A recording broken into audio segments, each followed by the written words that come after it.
नमस्कार मित्रों, जानने की दिशा में हमने एक कदम और आगे बढ़ाया है। पिछले वीडियो में हमने चार्ट पर बने इन लंबी लंबी लाइनों, जिसे मूविंग एवरेज कहते हैं, इनके बिहेवियर को समझा और उसके बाद हम एक कदम और आगे बढ़ते हैं और इस बार हम जानते हैं इन कैंडल स्टिक्स के समय काल को, क्योंकि जब तक हमारे पास सही समय काल नहीं होगा हम ये निर्णय नहीं कर सकेंगे कि किस स्टॉक में हमें लंबे समय के लिए बनना है और किस स्टॉक में हमें शॉर्ट टर्म बनना है या किस स्टॉक में हमने इंट्राडे करना है। ठीक है ना।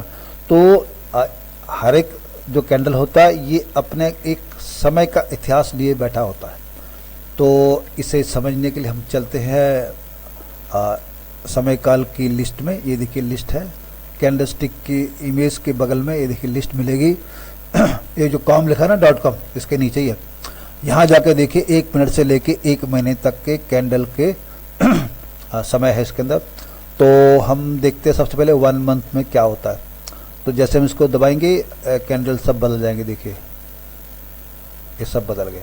ठीक है ना। अब इसको यहाँ जाएंगे हम, यहाँ जाकर ये देखिए ऊपर नीचे का बार आ गया। इससे इसको हमने थोड़ा सा छोटा कर लिया ताकि हम देख सकें। फिर माउस को यहाँ दबाकर पकड़कर स्क्रीन को पकड़ लिया और घसीट के यहाँ ले आए और थोड़ा बड़ा कर लिया इसको। अब थोड़ा सा देखने लायक है। और इसको जूम आउट जूम इन करने के लिए, यानी छोटा बड़ा स्क्रीन करने के लिए हम यहाँ जाएंगे। ये जो माउस का जो रोलर है ना, ये जो हमारी पहली उंगली पर टिका होता है, उसे गोल गोल घुमाएंगे तो ये छोटा बड़ा होएगा। ये देखिए हो गया ना। अब समझते हैं, ये जो हमें कैंडलें नजर आ रही हैं ये 1-1 महीने की है। इस कैंडल में वर्तमान जो आज से पिछले 1 महीने का पूरा हिसाब किताब है कि स्टॉक में क्या हुआ। मोटे तौर पर आपको दिख रहा होगा, जैसे कि कैंडलस्टिक के लेसन में बताया था कि स्टॉक का ये हाई है, ये लो है और इस वक्त सिर्फ बॉडी का नीचे है। इसका अर्थ क्या हुआ, स्टॉक ऊपर से गिरते गिरते गिरते गिरते नीचे आया और नीचे से जरा सा थोड़ा सा इसने उठान लिया, थोड़ा सा ऊपर गया है।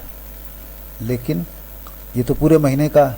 अब इस कैंडल का हम पूरे महीना का देखते हैं। इसी कैंडल को अगर हम तोड़ के देखें 1-1 दिन का क्या क्या हुआ, तो क्या करेंगे, हम यहाँ जाएंगे और 1 दिन को सिलेक्ट करेंगे, 1 डे। तो ये 1 डे हो गया। अब इसके अंदर वो 30 कैंडल्स है।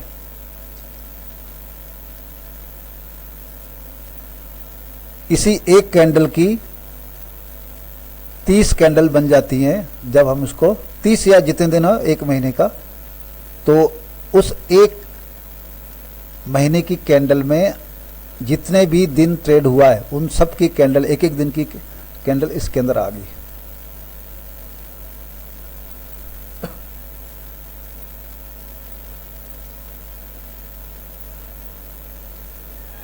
तो देखिए ना, स्टॉक पहले ऊपर गया और उसके बाद नीचे गिरता गिरता गिरता आया ना नीचे। ये देखिए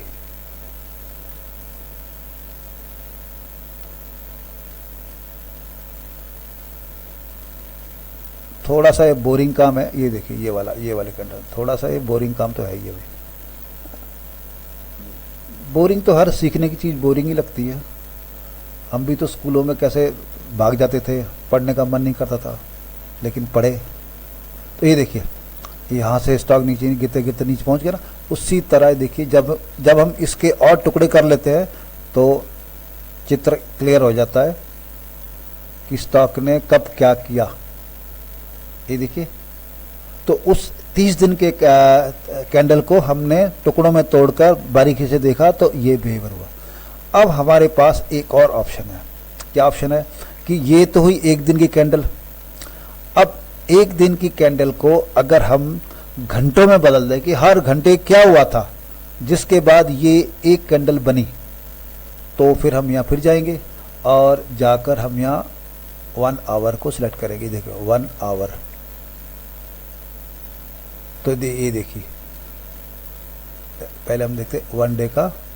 1 डे में क्या हुआ, ये देखो यहाँ पर हाई लगाकर ऊपर से स्टॉक नीचे गिरा और नीचे से फिर उठ के ऊपर गया। अब हम इसको 1 घंटे में देखते हैं। तो एक ट्रेडिंग सेशन में लगभग 6 घंटे होते हैं, 5 से 6 घंटे। तो 1 2 3 4 5 6, ये देखिए स्टॉक थोड़ा ऊपर गया, वहाँ से नीचे फिर लुढ़का और उसके बाद यहाँ तक पहुँच के फिर स्टॉक फिर वापस ऊपर चला गया, जो कि इसके 1 डे के चार्ट में स्पष्ट नज़र आ रहा है। ये देखिए नीचे गया और उसके बाद यहाँ जाके बंद हुआ। उसी तरह हम इसको मिनटों में लगा सकते हैं, ठीक है ना। और ट्रेडिंग जो पैटर्न हमारा है उसके हिसाब से हमें इनके दिन या समय को सेट करना होता है।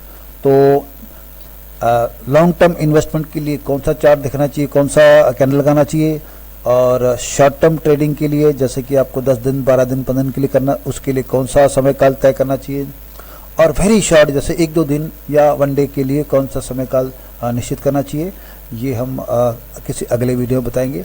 हम चलते हैं अगले पड़ाव में, वो है हमारे वॉल्यूम बार। चलिए हम चार्ट को फिर 1 घंटे का कर देते हैं, 1 दिन का सॉरी।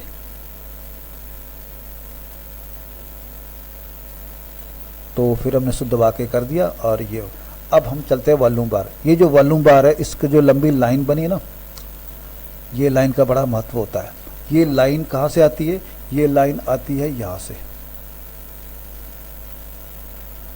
यहाँ वॉल्यूम है ना, यहाँ जाइए फॉर्मेट में जाइए, फॉर्मेट में जाने के इनपुट में ये जो दिया ना 20, इसका अर्थ होता है एक जो बार बना है और इसके जो लाइन लगी है, ये लाइन 20 दिन के इनके 20 बार के एवरेज को दर्शाता है, उसकी सीमा दर्शाता है कि कोई किसी दिन किसी में 20 दिन से ज़्यादा एवरेज के ऊपर वॉल्यूम हुआ, किसी में 20 दिन के एवरेज से नीचे उसका वॉल्यूम आया है। तो इससे उस वॉल्यूम की ताकत का पता चलता है। और जब भी कोई बार इस लाइन के ऊपर बने तो इसका अर्थ है कि उसके अंदर भारी वॉल्यूम आया। और अंदाज़ा लगा लीजिए, जैसे कि हम देख रहे हैं यहाँ पर ये देखो ये बार कितना लंबा बना, ये लगभग पिछले कितने बार के बराबर है वो हमें साफ दिख रहा है। तो इसका मतलब है स्टॉक के अंदर भारी वॉल्यूम आया। फिर इसका जो रंग है वो बता देता है कि वॉल्यूम किस तरफ गया, नेगेटिव दिशा में गया या पॉजिटिव दिशा में गया। तो इस तरह से आपको वॉल्यूम का आकलन करना है और फर्दर ट्रेडिंग के लिए इन वॉल्यूम के इशारों को समझना है। तो अब वॉल्यूम भी हमें समझ लिया। इसके बाद जो अगला जो सेटिंग है उसे भी जान लेते हैं। वो ये है कि आप इस चार्ट को, ये जो चार्ट है इसको आप सेव कर सकते हैं। यहाँ पर सेव का है, देखिए यहाँ पर ये बटन है ना, ये वाला, यहाँ पर जाके आप सेव कर दो। सेव होगा, कोई भी नाम रख दो, जैसे कि हम रख दिया कि तो हम जितने भी चार्ट पैटर्न, जितने भी स्टाइल हम यहाँ करते हैं उसको यहाँ पर हम सेव कर लेते हैं। जैसे कि हम यहाँ सेव किया हुआ है, तो देखिए ये सेव एज किया ना, ये देखिए ये हमने सेव एज कर लिया, समझो पार्ट 2 कर लिया, पार्ट 2 इस नाम से हमने सेव किया और इसको ये सेव हो गया। इसके बाद हम यहाँ पर जाएंगे तो हमने जितने भी चार्ट पैटर्न यहाँ सेव किए, स्टाइल जितने भी हमने सेव किए वो सब के सब यहाँ है। और अपनी मर्ज़ी से आपको जो चाहिए, और उसकी डेट्स भी है और किस स्टॉक के साथ में वो चार्ट पैटर्न बना है वो सब है। आप उसको खोल के अपने एनालिसिस कर सकते हैं। इसके अलावा एक बड़ा ही महत्वपूर्ण सेटिंग है जो आपको जानना अवश्य है। वो ये है कि हम पूरे स्क्रीन का, ये जो पूरी स्क्रीन है ना, इसका पूरा स्क्रीन का हम लेआउट बदल सकते हैं। अपनी पसंद का लेआउट हम डाल सकते हैं इसके अंदर। इतनी बढ़िया सेटिंग है। यहाँ पर जाएंगे, ये जो गोल चक्री दे ना, गरारी नज़र आ रही है, यहाँ जाएंगे चार्ट प्रॉपर्टी, इसको करेंगे क्लिक। अब हम कहाँ जाएंगे, बैकग्राउंड पर, यानी हमें इसका जो बैकग्राउंड उसको बदलना है। तो यहाँ पर बैकग्राउंड पहले से दिया हुआ है, यानी वो वाइट है। इसको हम क्या करेंगे, इसको चलो हम करते हैं काला, यानी अंधेरी रात करते हैं। देखो हो गया। इसके बाद जो ग्रिड लाइन है ये ना, वर्टिकल ग्रिड, ये जो लाइन है ये वाली, इसको बदल देते हैं, इसको हम काला कर देते हैं। और इसके बाद जो हॉरिजॉन्टल है इसको हम काला कर देते हैं। लो जी काला हो गया, ये देखिए। ठीक है, इसका बेनिफिट क्या है? इसका बेनिफिट ये होता है कि स्क्रीन पूरी तरह से आपको क्लियर नज़र आती है, बैकग्राउंड ब्लैक हो गया तो ये जो चार्ट पैटर्न्स हैं, मूविंग एवरेजेज हैं, वॉल्यूम के बार है, ये पूरे स्पष्ट नज़र आने लग जाते हैं। तो इससे आपकी स्टडी जो है काफ़ी इम्प्रूव हो जाती है। तो उस तरह से आप चार्ट की सेटिंग कर सकते हैं, स्टाइल भी चेंज कर सकते हैं। ये देखिए, ये जो कैंडल स्टिक्स हैं इनके आप कलर चेंज कर सकते हैं। हम इसको मैंने ये देखो येलो कर दिया और ये डार्क रेड कर दिया। तो ये देखिए, आप इन्हें कोई और कलर कर सकते हो, ये देखिए। तो अपने अपनी पसंद की सेटिंग है, कोई भी कलर कैसा भी चुनिए। लेकिन ये जो दो कलर हैं, यानी जो गिरावट वाले कलर हैं और जो बढ़त वाले कलर है, इनका ज़रूर ख्याल रखिए, कहीं आप भूल ना जाओ कि आपने रॉन्ग कॉम्बिनेशन कर दिया तो आपको बड़ी दिक्कत आएगी। ठीक है ना, तो आप अपनी पसंद की सेटिंग इसमें कर सकते हैं। तो मित्रों, मैं समझता हूँ आज के लिए इतना ही। हमारे साथ बने रहिए और इसके आगे की डिटेलिंग के लिए हम प्रयास करेंगे। और चैनल को जरूर सब्सक्राइब कीजिए, बेल आइकन दबाइए। मित्रों, कमेंट जरूर कीजिए, कमेंट में प्रश्न पूछिए। आपके प्रश्न हमें बड़े अच्छे लगते हैं और हम पूरा प्रयास करें उनका उत्तर देना। और अगर आपको किसी विषय पर वीडियो की ज़रूरत हो, कोई और जानकारी चाहिए, तो हम उसको ज़रूर प्रयास करेंगे बनाने का। और मैं आपको एक होमवर्क देता हूँ, क्योंकि जब तक आप होमवर्क नहीं करेंगे आपकी सीखने की जो डेप्थ है वो नहीं बढ़ेगी। आप मुझे कोई 5 स्टॉक की जो चार्ट बनाइए और ये बताइए कि कौन सा स्टॉक जो है इस वक्त 50 दिन की मूविंग एवरेज के ऊपर चला गया है। इस नेगेटिव बाजार में भी कौन सा स्टॉक है जो 50 दिन की मूविंग एवरेज के ऊपर, जैसे ये वाला कलर का है ना, इसके ऊपर नीचे से उठ के ऊपर गया है। तो कोई 5 स्टॉक में से कोई एक स्टॉक आपने मुझे बताना है, ये आपका होमवर्क होगा। तो तब तक के लिए बहुत बहुत धन्यवाद। वीडियो में बने रहिए।